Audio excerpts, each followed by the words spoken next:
a cup and connect with us today as we talk about Christian femininity.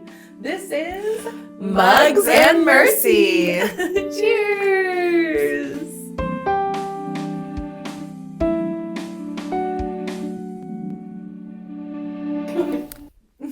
Oh, hello there.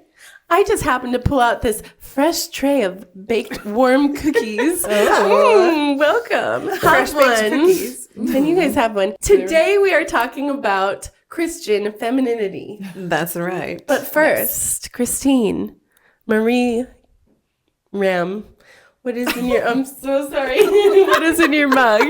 All right. Well, I brought today this very feminine teacup. That's very with cute. a little rose on it, So pretty. which is much smaller than the large mugs I usually like to drink out of. But I'm having some herbal chai tea tonight.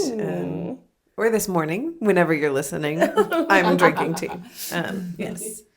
Emily, what's in your mug? Oh, Do in tell. my mug is some hot chocolate. Yum, yum. It's just like my mom's hot chocolate from her kitchen, and I'm using one of those clear glass, kind of foggy looking mugs. Perfect for fall. Katie, what is in your mug? I have my Peter Pan mug again, and I went ahead and got water. Wow. Hydrating. Filtered water. Okay, Emily, tell us more about what inspired you to outline this episode for us. And Yes. Well, femininity, I feel like it's a lost art. I know. I will too in just a minute. staring at these. I know. They've been smelling really good in the house for a little bit here. Femininity is very important, and I feel like it's a lost art in some ways. I think it's maybe making a comeback in some ways. You see a lot of like trad wives, baking, and I think a lot of it in 2020, I almost said 1920. In 2020, a lot of women went back to making bread, and men, but making bread and being homesteaders. And I feel like femininity sometimes has got a bad rap where people think it's oppressive, an oppressive word, Right. or it's less than in some way, but that's not the case. And in our faith, we actually value femininity and the traits and how beautiful women are and the female roles. And this is the fact of life, is men and women are different. They're not the same. You can take, people say even as kids, they're all the same. I have a boy and a girl. Couldn't be more different. Like they're polar opposites. Even as newborns, as infants, they have different ways of coping and comforting. Your daughter's 13 months old? 14, yeah. 14 months old. And my daughter's only 8 months old. But like, I have 3 boys before my daughter, and you can tell the difference. Oh my goodness. So much. Yeah. Yes. Yeah. Like my daughter, like my son is very attached to me, but he's also very like physical in like a rowdy way. My daughter just turned 1, and if someone's crying or something, she like rubs your arm. It's the sweetest thing. And my son has never done anything like that. He might hug me or be like, what's wrong? But it's just men and women are different. And those are not oppressive terms. Those are beautiful, the way God built us and made us, sacred terms and ideas.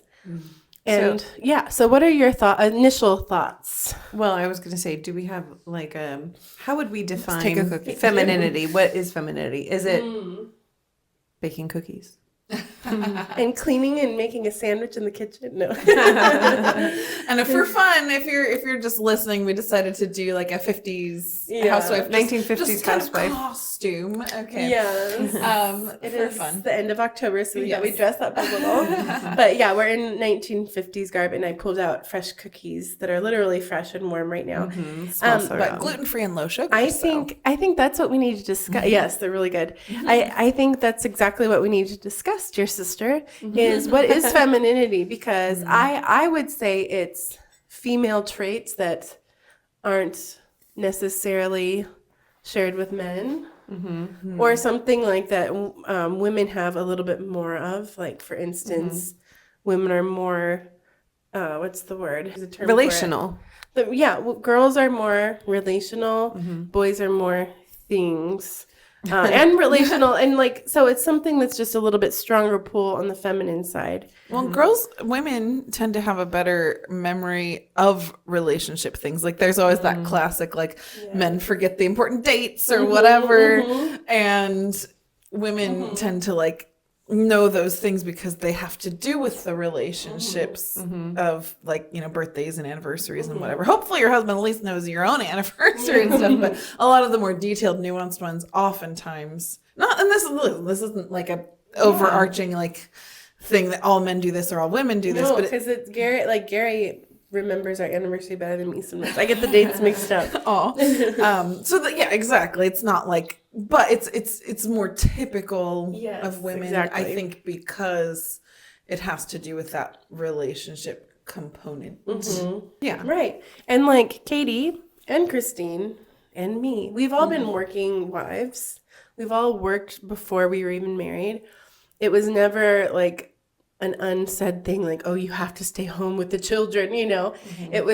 It's kind of like what goes best in your family, but we can carry these female intrinsic talents that we have and God-given attributes, traits that we have in any walk of life, and bring femininity with you and play in the feminine roles of things without, you know, emasculating a man. But like that sounds like, but that's not what the thing is. That's true femininity isn't emasculating. It brings out the best in people around you. And yourself in your yourself, womanhood. yes. Your womanhood. And like that doesn't always look like dressing up and doing housework well. Like I would not be a very good woman by those standards because I'm not a very good housekeeper. Like I try. Relatable. We're all ADHD working on brain it. where like everything's just chaotic all the time. But you know, it's not just like having skills that you're good at because it's what women do. It's like we have to learn to embrace our own personhood and like figure out who we are individually, but it's in the context of womanhood also, because God has put us in a special place.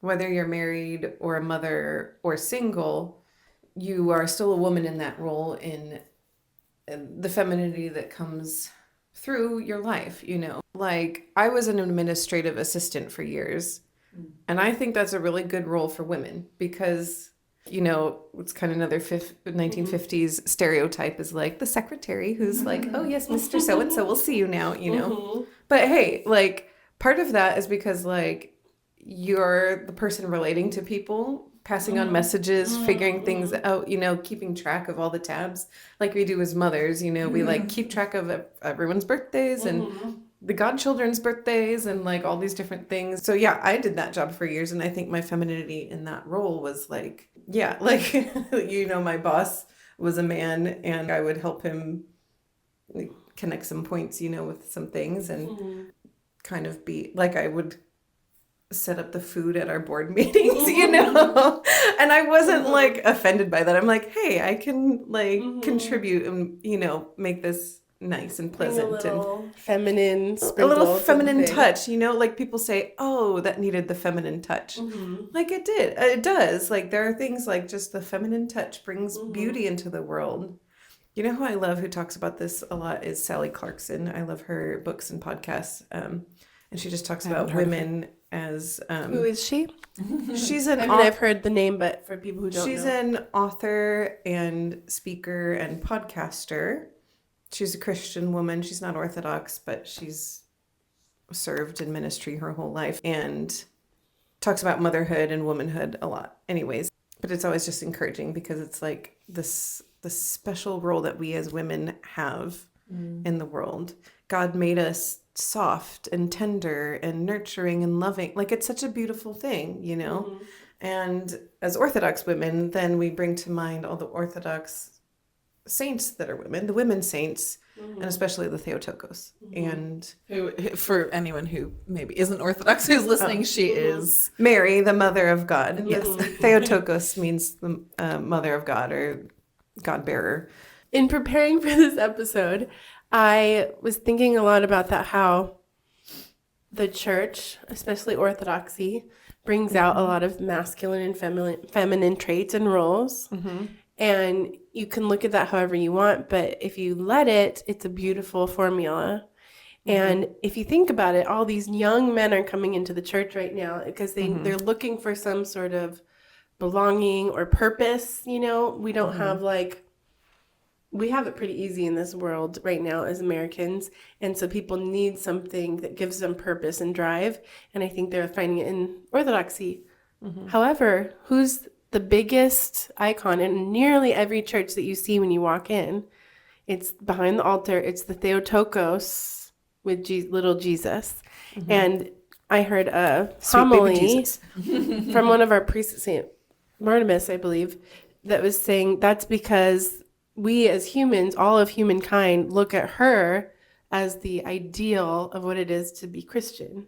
So Jesus was man, but our biggest saint that we look up to and try to emulate in a very human way is the Holy Theotokos. There's nothing oppressive about that. That's beautiful and that's empowering in a very spiritual, godly way. Well, and that was something when I was at NYU for my master's degree, it's obviously, NYU is a very secular school. Right. And so one of our classes, there was a certain reading assignment. I don't even remember exactly what it was, but it was something about like God and religion and, you know, God's a man. And so there was a girl in the class when we were doing the discussion who brought up that, and she's like, yeah, these religions, and they bow to this God who's a man as if this, you know, this As if horrible it's a bad thing. thing. Yeah. And I didn't even think of it at the time. I remember being frustrated and not knowing how to retort at the time. And then that was afterwards. I thought about the Theotokos. I'm like, it was through her that salvation comes into the world. And through her, yes, like God decided to, you know, his biggest co-creator in the incarnation is a woman. And he chose women in general to be co-creators with him The for one every child human that comes wasn't into the world. God, that was part of that, was a woman. Right. Yeah. It's And beautiful. so just for us to remember that and to look to her as the standard for womanhood and for humanity. Yeah, because it's for men and women. But as women, like, we're so blessed. We get to look to her and learn how to pray, how to love, how to serve Christ. She was his mother. And I feel like the more that you own whatever role you're in, being feminine or masculine, and again, it's not in those like stereotypical roles. We're talking about like those intrinsic roles that we have. The more you get into it, the more you're happy for other people who are in other roles. You're not like, this is oppressive, I should be doing that. You're like, no, I get to do this. I'm blessed by this. And you're not, it's kind of like undermining the importance of real womanhood when you get like that. And I used to be more like that, like, why don't, you know, like questioning why, you know, women versus men and wanting to bash men for silly reasons, you know, because I didn't understand how important women are and how not weak femininity is, how strong femininity is, how useful it is. All these things that we normally equate with masculinity. Have you ever given birth? Oh man. Perfect example right there. I mean, sometimes I think Amen to about that. it and it blows my mind. I mean, what women literally go through to bring a child into the world. It is mind blowing. And like when someone has a baby and people are like, oh, the baby's this many pounds and this, I'm like, do you know what they just did? I know. Do you know what just happened? Oh my gosh. Exactly. And I try not to like freak out the mom and be like, whoa, you know, but I'm always like, I'm so proud of you. Like, no matter how it went, like, I'm so proud of moms. Every mom who's given birth is crazy. Also 9 months of growing that in. And then most, you know, for those who are able to nurse, like usually you're doing that for at least a year after too. So, you know, it's like, well, that and of course then raising the child like, for if we have something a long time, close to if we have something close to a real life superhero, a real life champion, a real life someone who overcomes, like in these stories we've been talking about, like in Lord of the Rings or whatever, like just zoom into a woman going giving birth, and it's like, that's it. You're being a superhero. You're literally working with Christ in that moment and nobody else to bring that baby in. So I think I've talked to both of you at separate times about how some people look at, for instance, Disney princesses, and they're like, they're so like cliche woman, like damsel in distress. Yeah. Oh, the man needs to The save man needs me. to save. But if you look at it for what they really are, they're the heroines of their own story. They're the heroes. And do you remember talking about this a little bit? Yeah, they're like yeah, an yeah. archetype of like the archetype of a woman hero.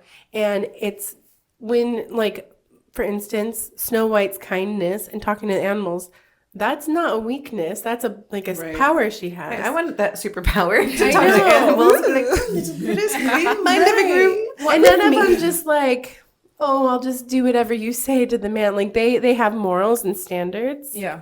Well, I read an essay that was actually written by a feminist about how Disney princesses are not anti-feminist. And so it was talking about Cinderella in particular, and they're like, oh, you know, she's put down for like wanting the man to save her or whatever. And the essay was like, she didn't actually talk about That never wanting happened. the man at all.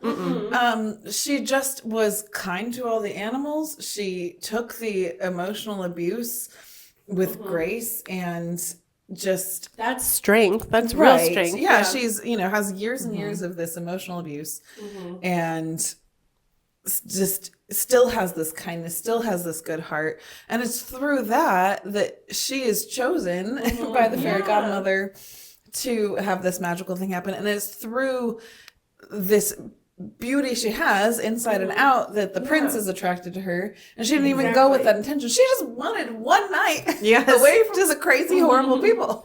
Just one break.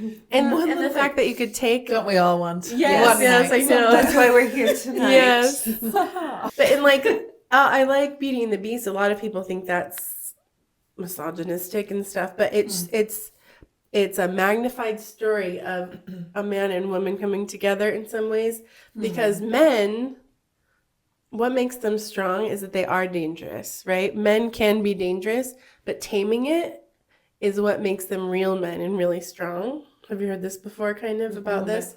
And so if you look at who tamed him, a lot of it was the woman brought that out. And so men and women, it's, and I'm not saying you need to be exactly like them, you know, like kidnap your lady. No. Maybe not. Yeah, no, don't do that. Some brides were some brothers. Yeah. Tears. But that's another one. Like the story itself, yes, okay, it could have its issues, but the whole idea behind it is that women bring this change to this unchangeable man. Yeah. And they soften. you soften your man, the men in your lives. Have you ever seen a dad with their daughter? Like all three of us have husbands and like And the daughters. Husbands who have daughters with daughters. who have daughters. Like if I see Gary, like he's so great with my son, but he just melts with the daughter. You know, it's just like you bring really this. cute. And that's not, again, I just like to really say that's not oppressive or weakness. Like that's such a beautiful trait that women intrinsically have. There's such a strong tradition of fairy tales. Most of them are about the women characters, these princesses or damsels in distress. And I think part of that is because, like, people want to save a beautiful woman. People want to save a virtuous damsel because that is so valuable, you know. And, like, when we talked about beauty standards a couple episodes ago, like, we kind of forgot to touch on, like, true beauty is on the inside, you know. We were just talking about, like, all these things that we have to deal with outwardly and looks wise, because that is a huge burden on women and girls, the youths, all of us. But like what a lot of these stories talk about and what we need to nurture in ourselves and other women around us is this value of womanhood, this value of femininity. Like, it makes us beautiful. Like, women are beautiful just because, you know, not because how they look. Intrinsic value you're born with as a woman. And the more, and it does soften the world, and it does bring beauty into the world, because there's this possibility for kindness and love and co-creation with God and giving birth and just, you know, Taming the beast. all the things. Yeah. And I think that's why there's all these stories celebrating femininity, you know? Right. But like they're only beautiful when they have those virtues. Like I love Cinderella because she's long suffering and she doesn't let it harden her heart, you know? And it's a perfect movie to watch with your daughters. Like they can watch it young because there's no I remember when your girls Yeah. fell in, that was like the first, like what musical movie that they fell in love with, this Cinderella? first movie, yeah. Actually, I was giving birth to Eleanor. I was gonna say When Hermione was I was helping to watch Hermione when Her you were oldest. having Ellen. She was downstairs watching Cinderella when I was. When we talk about giving birth and women empowerment, I think of Christine in that tub going, ah! And like, so she was amazing. I was trying to I've been with convince you. Oh, sorry. No, I was trying to convince Hermione that you were just singing because she was worried about you. I know. It's like, oh, it's okay. Yeah.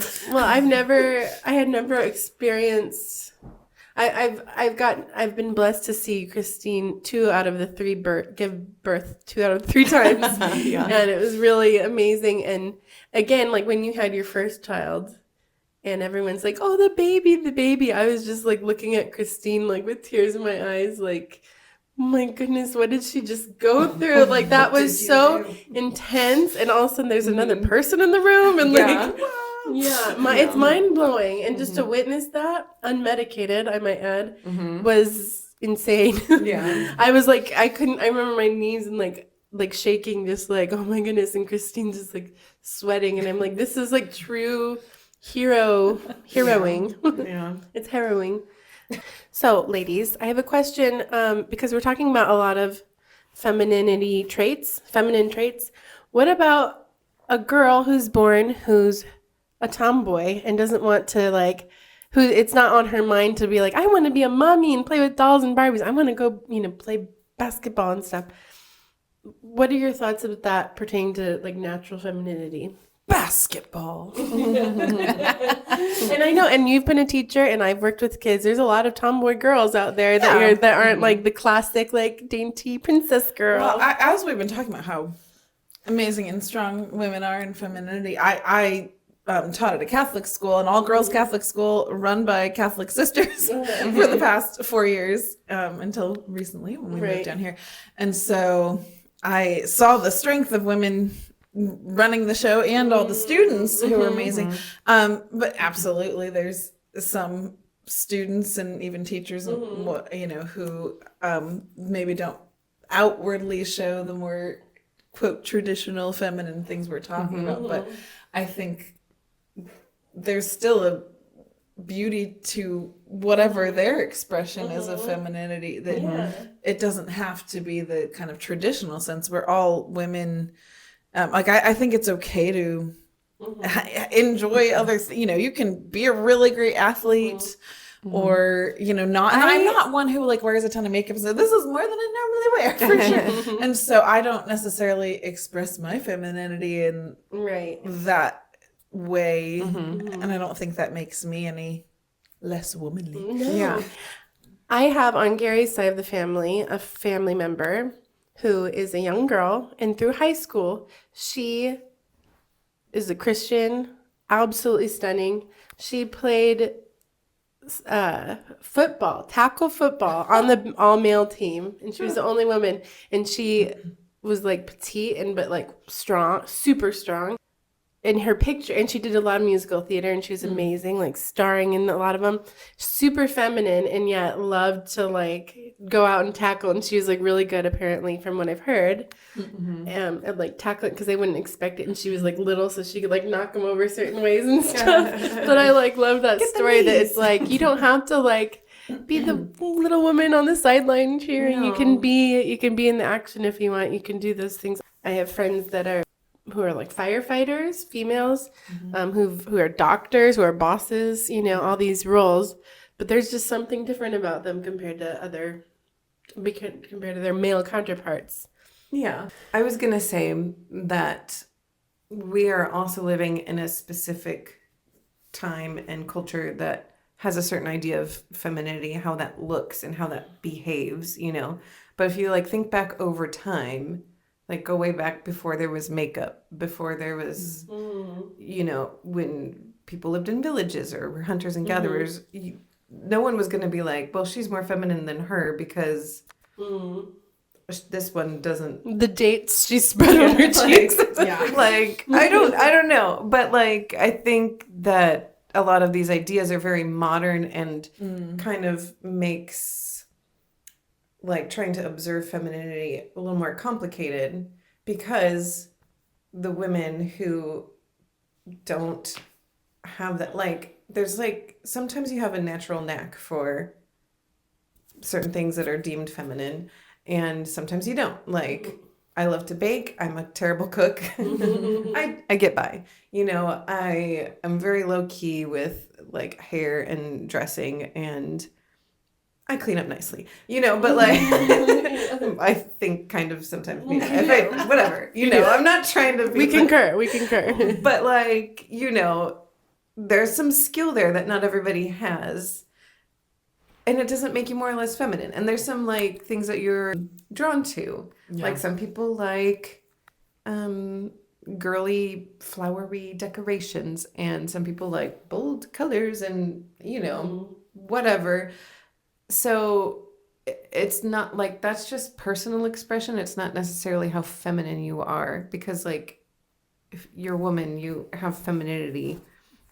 How do you express it? Yeah, you know? I like that. Well, something like when you're talking about human history and villages and all of that, that made me think of the fact that those what we see as traditional roles, like the tradwife thing of the 1950s, isn't actually what most of human history looks like. That's not really traditional. That's like very select. Yeah, it's like short a couple period decades of or time. whatever. Actually, most of human history in most cultures, men didn't go take their briefcase and go work for 9 hours and then come home. Most of the time, in some capacity, the family is working together, and there were roles within that. But you were a farmer or a merchant or whatever it might be. Shoemaker. But yes, You're like, your family was a little team. yeah, your team, you know, and you kind of have different things within that. So oftentimes, yes, like probably the wife and mom's going to be doing the meals while dad's, you know, plowing the field or whatever. Yeah. And but it's all, he's at home, he's coming, you know, in for lunch, and the children are helping with the chores or whatever. Yeah. And so probably, you know, in an ideal world, it still would be something like that where the family could be more together, but you know, we're post-industrial revolution and all of these things. You're also talking about a time where it was very important when people lived in villages. So like there would be like the blacksmith that worked out of his, you know, little thing, and the wife would like help him. Called the Smiths because a lot of last names that come from those roles. Yes. But like, and then they would train their kids from a young age to take over, and so like, it's a very small percentage of people in history that actually were like, I'm the little submissive housewife. What would you know? Let me rub my husband's feet when he gets home. Well, I think that's where we need to be careful judging decisions that people are making as a family. Like, I actually was for 4 years the main person who was working and making the breadwinner. I guess. So I was working full time as a drama teacher, and my son was actually on campus with me. So one of my children was like going in with me, you know, every day. And of course I had school breaks and all of these things, but my husband was a composer. You'll see him next week on our show, actually, teaser. And he was working from home, but watching our children during that time. And so in a way, you know, our roles were switched as to what is like traditional, but we live in this world that's not really truly traditional for what most of human history has been. Right. And it's something that, for a variety of reasons, worked for our family at the time. And now we've switched. And he is going into a full-time, more traditional job at the church. And I am doing some home business stuff. And then, of course, caring for my children in my home and all of these things. But what I loved watching you guys doing that was, you were still like the mom, the warm mom, gushing, and he was still very much like the dad. Like, even though he's like the stay-at-home dad, He wasn't like, let me get the cookies out, everybody, or something. He was still very much like, hey, you over here, or whatever. Like you guys, he's very physically playful with the kids. you That's how he maintained relates the to them. femininity and the masculinity within however you guys worked it out. You know, Even though our money making situation at the time was different. It was different than what people would deem as like the classic roles or whatever. But that's the thing, is any situation you can bring your femininity to it, and the men can bring their masculinity to it, and it's very important to do that. Yeah. I mean, I think we're living in a broken world where it's not going to be ideal. We're not going to have the perfect roles that's everything's perfectly balanced and supported, you know, like we're all struggling through life in this wacky culture that has these wacky ideas. But I think On all ends too. Yeah, That's what's hard. I think that's why the church is very grounding. You know, we have so many examples of the saints. You know, we have saints who are like extreme, like Mary of Egypt. We have like Saint Amelia, who is the mother of saints, and she homeschooled her children, and they became like saints themselves. And Saint Olga, she was a midwife. Saint Olga of Alaska, she's the I love looking at the different female saints and seeing. And yeah. she's not Orthodox, but Joan of Arc, like very, very tough female saint, you know, who's very powerful in her own way, and in a godly. When I say powerful, I don't mean like modern power, but like a powerful testimony of Christ, you know. Yeah. And then like Saint Mother Teresa, a Catholic saint, Yeah. who was not a wife or mother, obviously, but just very strong in her service of people and her love for the poor and the sick. Saint Maria of Paris. I mean, just like all these saints who they help other people. Saint Xenia. Like, there's so many women saints. Like, this isn't an episode about saints. Cecilia, Xenia. Saint Cecilia is right here. And then Yes. Saint Xenia is here. Yes, the Theotokos. Like in And a Christ. 1 minute thing, can you just talk about her husband type of thing? Well, It's just because we're talking about femininity and masculinity. well, yeah, because she yeah. had a Interesting. different kind of strength. So, Saint Xenia's husband, they were a young married couple, and he got killed at a party, probably like a drinking brawl, possibly situation. And he was in the military. So that really sobered her up. The military part is because she took his green jacket, which she's always like kind of shown wearing his green jacket. And she told people to call her by his name, because she was basically repenting for him and like doing works and services in his honor for his salvation. And so she was like a fool for Christ. People thought, well, this is weird, you know. But it shows that it's not always the man saving the woman. In that case, she was literally doing everything she could to save her own husband. I think that's beautiful in its own way. Like there's countless saints who are doing that are.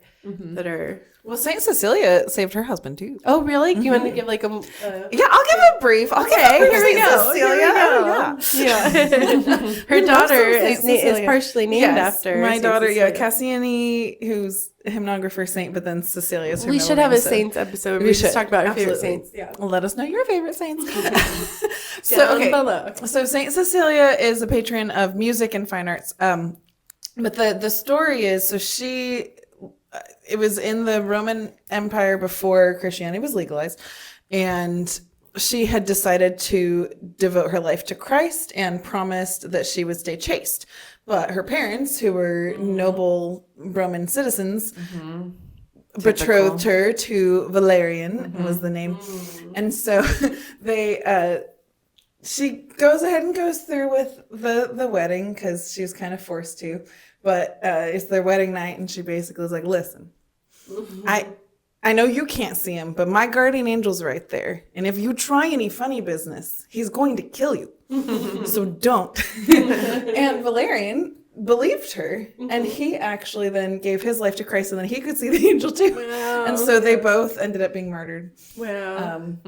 And Yeah, that's beautiful. No, but it's saved him it's a and sad, his brother, and like it's a sad yeah. story, but it just shows like if you think Christianity isn't like for you as a woman, like we have so many examples of these beautiful, powerful women. And I love that so much because I really think, and I know you and I struggled a little bit with like women and men's roles, like when we were little, like trying to figure it out.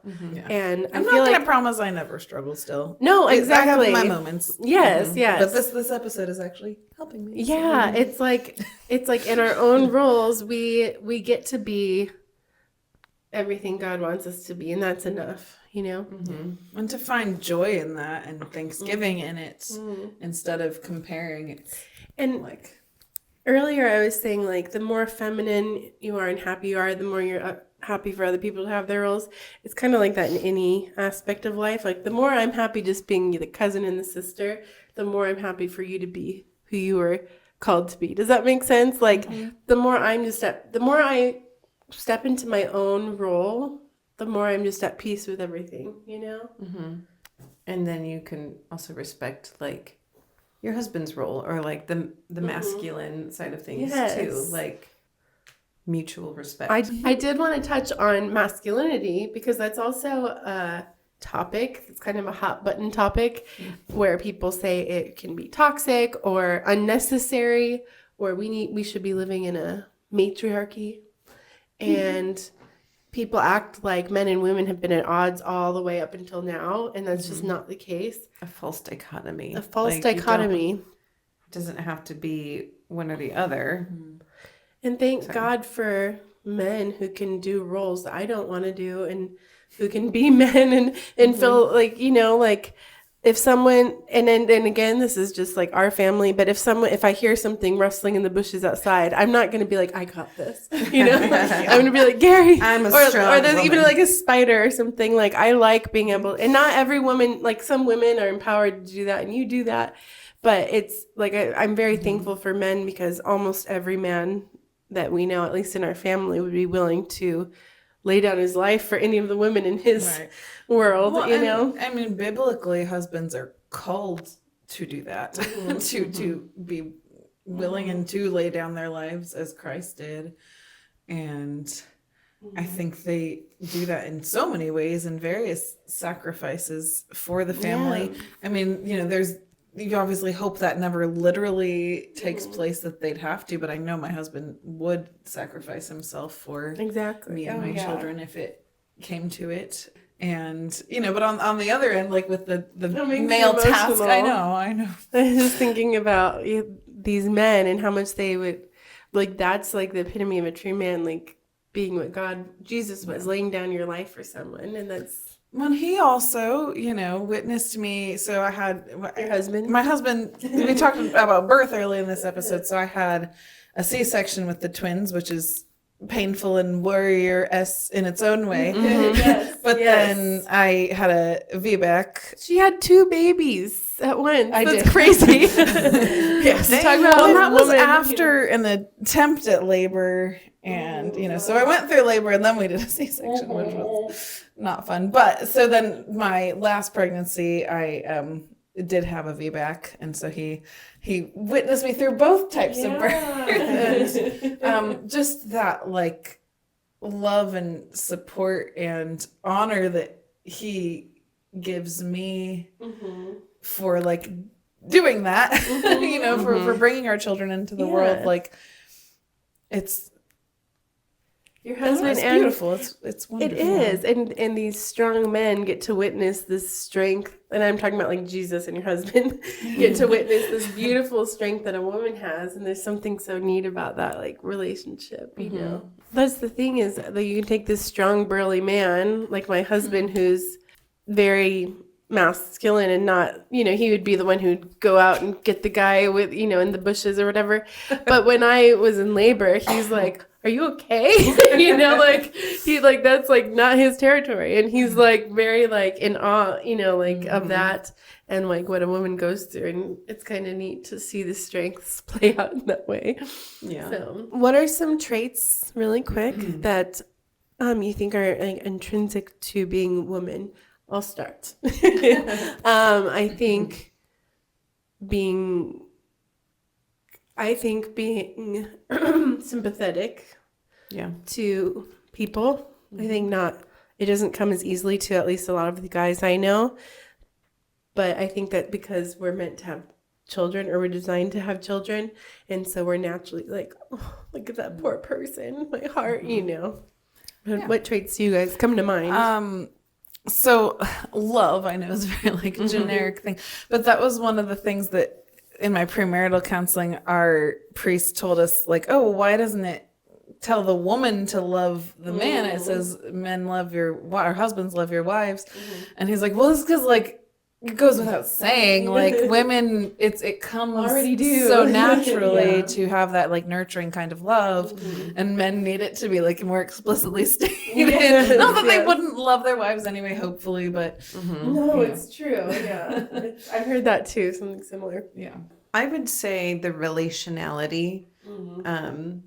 I do think that is an instinct that is based on like being designed for motherhood, because you have to like have relationships with your kids, and you have to be aware of like what's going on with them. Like my husband, I forget what he did, something recently, and I was like, but like I know our daughter, and I know she'll think of it this way and look at it that way, Not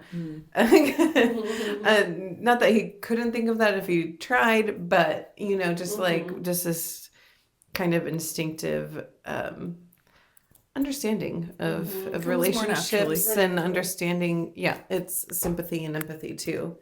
But Those all kind of go together in their own way. and also not just your children, but like the glue that holds that village together, Gary and I always joke that the kids want to play with Gary and do like a lot of the fun things with him.